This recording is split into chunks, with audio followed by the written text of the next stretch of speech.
রাধে রাধে বন্ধুরা, অমৃত কথা বাংলা চ্যানেলে নতুন পর্বে আপনাদের সকলকে স্বাগত জানাচ্ছি। বাবা মহাদেবের অশেষ কৃপা পেতে অবশ্যই কমেন্ট বক্সে লিখুন ওম নমঃ শিবায়।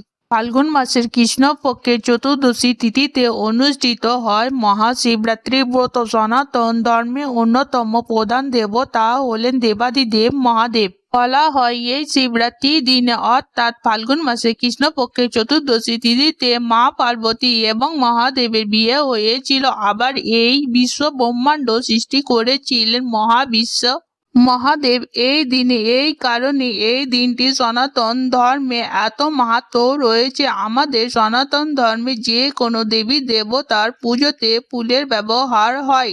আমরা দেবতাকে ফুল অর্পণ করি। দেবতার পুজোতে দেবতাকে ফুলের মালা নিবেদন করি। ফুল দিয়ে বিভিন্ন রকমের উপকরণ আমরা তৈরি করি এবং ফুল দিয়ে পুজো করি। ফুল ছাড়া পুজো সম্পূর্ণ হয় না। শাস্ত্র অনুসারে প্রত্যেকটি দেবী দেবতার নিজস্ব পছন্দের ফুল রয়েছে। আজকের পর্বে আমরা জানবো অপরাজিতা ফুল সম্পর্কে। সবটাই জানবো এই ভিডিওর মাধ্যমে। ভিডিওতে যাবার আগে অমৃত কথা বাংলা চ্যানেলটিকে অতি অবশ্যই সাবস্ক্রাইব করুন, লাইক করুন, কমেন্ট করুন, শেয়ার করুন, ধার্মিক নোটিফিকেশন ঘন্টাটি বাজিয়ে দেবেন।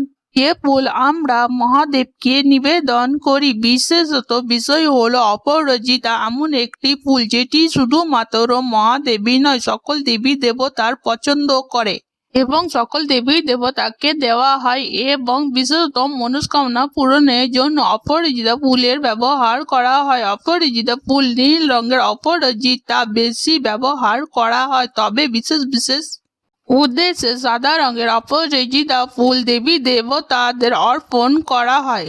ভগবান বিষ্ণু ও অপরাজিতা ফুল পছন্দ করেন। মা লক্ষ্মীর পুজোতেও অপরাজিতা ফুলের ব্যবহার করা হয়। এছাড়া দেবী পার্বতী এবং মা কালীর পুজোতেও অপরাজিতা ফুলের ব্যবহার করা হয়।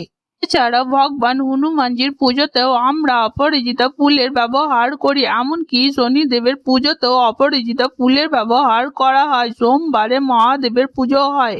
মহাদেবের পুজোতেও আমরা অপরাজিতা ফুলের ব্যবহার করি। জ্যোতিষশাস্ত্র, তন্ত্রশাস্ত্র সকল ক্ষেত্রেই অপরাজিতার গুণ রয়েছে। এছাড়া আয়ুর্বেদ শাস্ত্রে অপরাজিতা ফুলের বিশেষভাবে গুণযুক্ত একটি ফুল, যে ফুলের শেকড় থেকে শুরু করে পাতা মূল সকল কিছুই ব্যবহার করা হয়। এমনকি ফুলও আমাদের শরীরে পেট খারাপ, বদ হজম, দীর্ঘদিন থেকে চলতে থাকা পেটের সমস্যা সকল ক্ষেত্রে আয়ুর্বেদ শাস্ত্রে অপরাজিতার ব্যবহার হয়। ওষুধ হিসাবে চোখের রোগ অপরাজিতা ব্যবহার করা হয়। কোথাও কেটে গেল অপরাজিতার পাতা ব্যবহার করা হয়। মাইগ্রেনের সমস্যায় অপরাজিতা ব্যবহার করা হয়। এছাড়া বিষাক্ত কোন প্রাণী কামড়ালে সেই বিষ নাশ করার জন্য অপরাজিতা ব্যবহার করা হয়। তাই বোঝা যাচ্ছে অপরাজিতা ফুল এমন একটি ফুল যেটি বহু গুণে গুণান্বিত ফুল।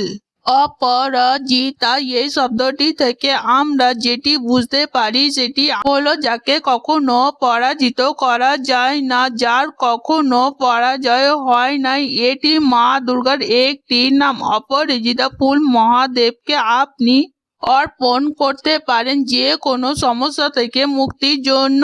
সেটি আর্থিক সমস্যাও হতে পারে, সম্পর্কের সমস্যাও হতে পারে। অপরাজিতা ফুল সকল ক্ষেত্রে বাধা মুক্তি করতে পারে। আপনাকে শুধুমাত্র শিবরাত্রিতে নয়, প্রত্যেক সোমবারে শিব ভক্তরা যখন মহাদেবের পুজো করবেন তখনই 5টা অপরাজিতা ফুল মহাদেবকে অর্পণ করবেন। পুজোর শেষে সেই 5টি অপরাজিতা ফুল যেখানে আপনি আপনার টাকা পয়সা রাখেন, ক্যাশ বাক্স বা যেখানে আপনি মূল্যবান জিনিসপত্র রাখেন, সেখানে আপনি রেখে দেবেন। নীল অপরাজিতা ফুল নীল কাপড়ে মুড়ে।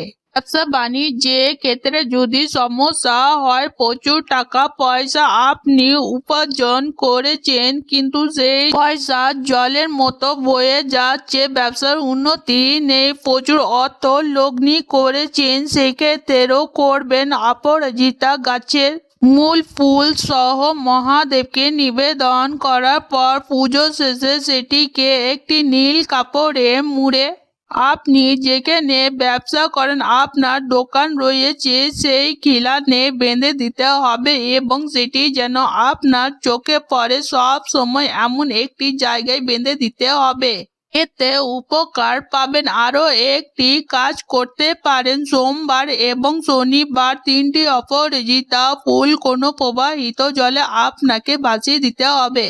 এই সময় মহাদেবের যে কোনো মন্ত্র আপনি উচ্চারণ করবেন, সেটি মহামৃত্যুঞ্জয় মন্ত্র হোক, প্রণাম মন্ত্র হোক, গায়ত্রী মন্ত্র হোক, ধ্যান মন্ত্র হোক, যেটি আপনি জানেন সেটি উচ্চারণ করবেন মনে মনে। এটি করে আপনি প্রবাহিত জলে 3টি অপরাজিত ফুল ফেলে দেবেন। এতে আপনার কোনো কাজে বাধা মুক্তি ঘটবে। আজকের পর্ব এখানেই সমাপ্ত হলো। অমৃত কথা বাংলা চ্যানেলের সঙ্গে থাকার জন্য আপনাদের অনেক অনেক ধন্যবাদ। রাধে রাধে।